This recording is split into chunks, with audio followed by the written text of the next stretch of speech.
Have you ever considered the power of again? My name is Noelle Hoffmeister. I'm with Get Up and Teach, and I've been a teacher for over 20 years. Like and subscribe, stay with me, and we'll talk about what is the power in the repetition. So each day in the classroom, we have the opportunity, multiple opportunities, to have our kids do things again. And while we do that kind of naturally, let's try that again, please do that again, that kind of thing, it really goes a lot deeper than that. And if we can learn the power of doing something over and over, and then if we can communicate that power of why we're asking kids to do things over and over again, we can really change the culture in our classroom and create one that allows for mistakes. So the first power of again, the first power of repetition is that it builds inherent practice. So we are foolish if we ever think we're going to teach kids something and they're going to do it perfectly the first time. In fact, I would argue, and I tell my students regularly, if I ever teach you something and you can do it right away, I probably didn't teach it to you. You probably already knew it. Learning is messy. It's messy, it's full of loose ends, and it's not neat and tied up in a bow. And the process of learning is messy. And kids get uncomfortable in it, and teachers get uncomfortable in it. And that's how we kind of sabotage the learning, is the students say, please help me, and us in our anxiety run over to them and then give them the answer to calm our own fears. But learning really isn't supposed to be pretty. It never has been. And so when we ask kids to do something again, we are just stepping into the messiness of learning with them. We are just making ourselves a part of that process, staying calm, modeling that messy is okay. And without lots of emotion, we're going to say, we're going to try that again. We do that because we want to show them that it's okay. I'm calm, I'm not angry, I just want you to do it again. Number 2 then is that again builds reassurance. So every time that we ask our kids to do something again, to line up again, to read again, to work with a partner again, we are giving them a fresh slate, like a new mercy, and we are helping them understand that we believe they can do it better. We are planting the seed of an assurance. I believe that you can do that better. And because I believe that, I am wiping the slate clean. I am putting what's in the past behind you and allowing you to learn from your mistake.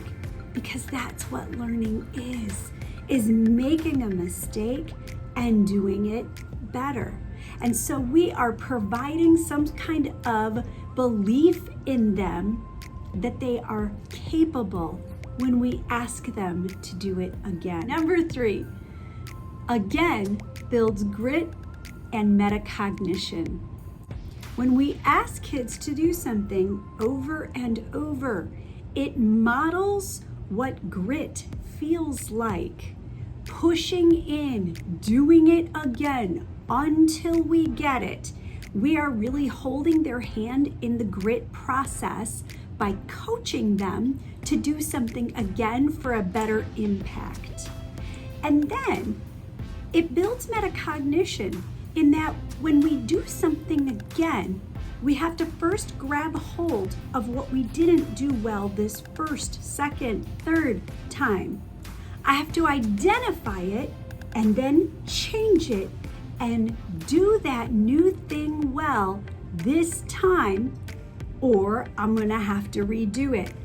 It builds in natural metacognition when I have to figure out what needs to be improved upon. And so we are leading our kids through a path of reflection and grit and metacognition when we ask them to do something again. Number 4 is a big one.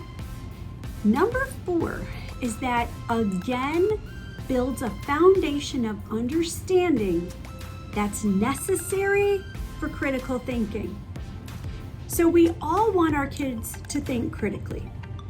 It's one of the goals of education, is to have students look at things and be able to critique and evaluate and identify pros and cons.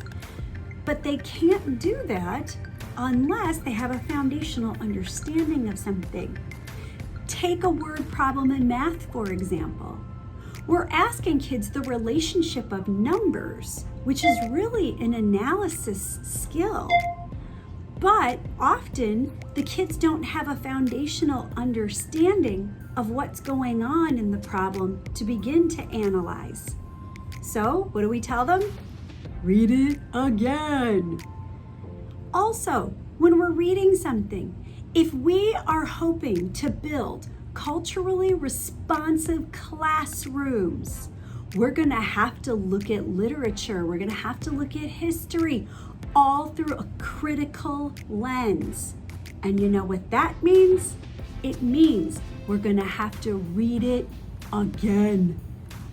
Anything that we want kids to really look at and pick out the misconceptions in, which is pretty much everything, we're going to have to ask them to think about it again.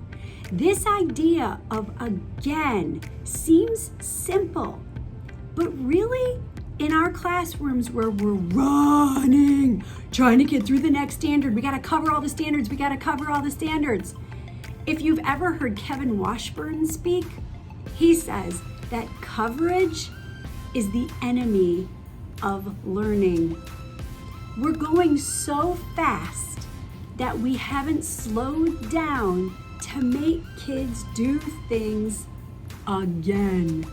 And I don't mean just again for perfection. I don't mean again so you have ultimate control. I mean again for the purposes of understanding, for the purposes of practice, for the purposes of growth. Which leads to number 5.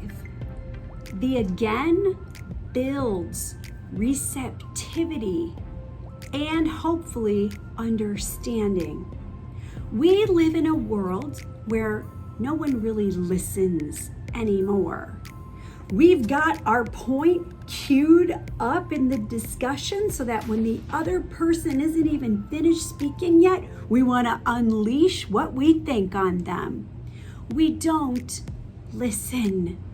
And because we don't listen, we don't learn. And so the again builds the stopping point. I want you to listen again. I want you to hear what this person says again. Again, comma, if we're building culturally responsive classrooms, then every voice needs to be heard. And odds are every voice needs to be heard again and again. Hey, thanks for joining us today to think about something small that can have a great big impact in your classroom. We can make education better by opening dialogues. And so we're so happy that you joined us today. Would you please like, subscribe, comment, and then please tell a teaching colleague about us. Thanks so much, and we'll see you next time.